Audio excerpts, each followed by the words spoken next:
রাজধানীর যাত্রাবাড়ী থানার ২ মামলায় বুধবার আদালতে তোলা হয় সাবেক প্রতিমন্ত্রী জুনায়েদ আহমেদ পলককে। এ সময় আইনজীবীর সঙ্গে কথা বলেন পলক। কাঠগড়ায় দাঁড়িয়ে পলককে কাঁদতে দেখা যায় বলে জানান আইনজীবী। শুনানি শেষে হাজতখানায় নেওয়ার সময়ও কাঁদতে দেখা যায় তাকে। ৯ জুলাই সকালে পলক সহ আওয়ামী লীগের সাবেক মন্ত্রী এমপিদের ঢাকার চিফ মেট্রোপলিটন ম্যাজিস্ট্রেট আদালতে নেওয়া হয়। বৃষ্টিময় সকালে প্রথমে তাদের আদালতের হাজতখানায় রাখা হয়। বৃষ্টি কিছুটা কমলে সকাল 10:15টার দিকে হাজতখানা থেকে আদালতের কাঠগড়ায় তোলা হয়।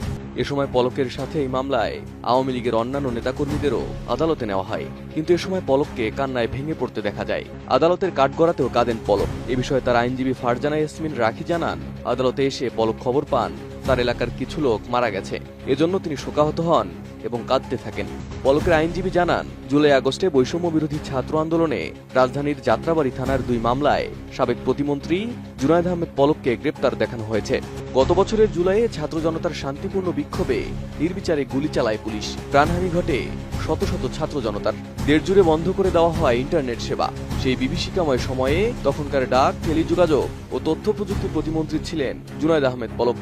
প্রথম দিকে ইন্টারনেট বন্ধের জন্য প্রযুক্তিগত সমস্যা ও বিক্ষুব্ধ জনতার হামলাকে দায়ী করছিলেন পলক, কিন্তু পরে আদালতে নেওয়া এক বক্তব্যে তিনি জানান, ইন্টারনেট বন্ধ কোনো দুর্ঘটনা ছিল না, বরং সেটি ছিল একটি নীতিগত সিদ্ধান্ত।